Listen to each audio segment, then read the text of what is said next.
McCotter joins us now on the Grandy Group. Congressman, I guess you would love to have an opponent like Alvin Green on a regular basis every 2 years. Wouldn't that be nice? Well, that decision's up to the Democratic Party, and my Democrats have not done that yet. Maybe they will. So how you feeling after the big win on Tuesday night for your party? Well, kind of a sober assessment of the work ahead and the nature of the divided government we're going to be into. Back in '94, it was different. You had the House and the Senate. And now we're going to be dealing with the president from the Democratic Party as well as the Senate. Wait. Congressman Brian Wilson here. By the way, good to hear your voice. Nice to hear you, Brian. I got to ask you this. I've heard that everybody's going to be somber. We're not going to have any balloons at our victory rallies. We don't want to show a moment of joy. Come on, you guys have got to be excited as all get out about the outcome. Well, dude, I played my guitar on election night, I got it out of my... And I can promise you it wasn't done well. Please, it's been behind my head. We still haven't had that showdown of guitars. We need to do that. That's all right. We'll wheel you out someday.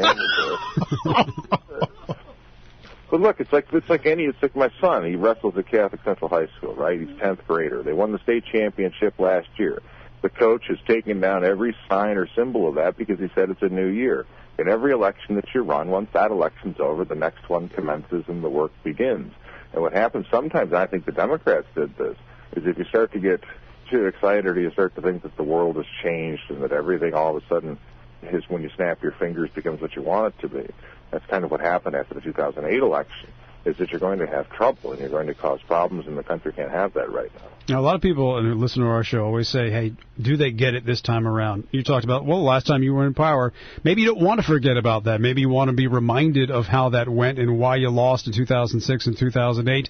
The question would be, do you get it this time? Do Republicans get it this time around? Well, I think you're right. The memories are fresh for those who remain. And one of the things about democracy that's beautiful in the United States, our constitutional republic, is that we're renewed every 2 years. This is not the same Republican majority that failed in '06. You have all these new candidates that have been nominated and elected across the country that are coming to join the Republican caucus. There'll be some on the Democratic side as well. So I think that it's important that not only the people who remain remember what went wrong, but people coming in can also learn from it as well, because they were on the outside watching it, and they largely ran not only to stop some of the policies that President Obama is doing, but to help prevent a relapse in the Republican Party, such as spending practices in the past. Hey, it was a great day for the Republicans, obviously, and conservatives throughout the country, but especially in your state of Michigan. Why so in Michigan? I think in Michigan, what we had in our state was we had a Democratic governor, we had a Democratic House. The Democratic governor had been here for 8 years, and we've seen in many ways a preview of the Obama administration.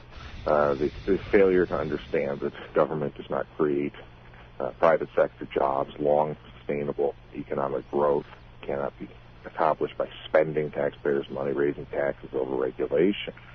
So what you saw here was the realization that a state that had been through so much, so many very difficult days economically, was going to try to give the Republicans a chance. Now, in our state, we have not had the problem that we had at the national level. In fact, many of our state legislators were lost in the past because of what the Republicans in Washington did. But our economic record here under Governor Engler was pretty solid, and I think that the state remembered that. I think the state caught the national wave, but more importantly here at the state and local level, they remember that the Republicans did not have the bad history that the Washington Congress did, and we're ready to give them a chance to try to help fix Michigan. Congressman, I want to ask you about the Republican House leadership. I mean, we learned yesterday that I guess Mike Pence has signaled he doesn't want to be a part of the leadership. He's probably going to run for president. I think that's not unexpected. Some hint that maybe Michelle Bachmann would like to be interested. Do you have any interest in serving on some level within the House Republican leadership? Well, thank you for that, because I'm leaving it too. That's quite an impression on you, Brian. Well, I mean, but in another level, a step up. Do you want to go higher? No, I did the strange thing. The salmon swam the opposite direction upstream. I took over the policy committee. It had been a committee that was kind of searching for what it had to do, and I said when I took it that I think if we could either make it member driven and try to do some stuff, or we should wind it down. So I ran for it the second time. I said I want to wind it down. And I think we could put the responsibilities of it elsewhere and save the taxpayers the $300,000 a year. We'll see if that happens. I'm not optimistic, Washington being what it is. But I think that what Mike is Mike is a very selfless person in the sense that Mike is also saying that he may look at other options and does not want to have his attention divided between serving his fellow members of the conference. Hey, may I just say, I didn't mean to insult you. Of course, I understand that you had a role in developing policy and a role within leadership. But do you have higher aspirations? I really, I didn't hear an answer to my question. No, Brian. Number one, I'm not insulted. I mean, look, everybody, every band needs Ringo or Charlie Watts. That's right. Somebody's got to play bass. Yeah, it wasn't my brother Dinky who stole my Stratocaster, but. When you look at it, I'm not running for anything this time because then it would seem that my sincere commitment to get rid of the policy committee was attached to try to curry favor for higher office. So sometimes you just got to do the right thing and enjoy serving your constituents. Because when you think about it, if the job of leadership in the House is done right, you're the servant of the servants. A member of Congress is a servant of the people who elect them. If you're elected to leadership in the House, you're the servant of the servants. Yeah, that's a good way to put it. Congressman, thanks for coming on the show this morning. We appreciate it. Thanks, Brian.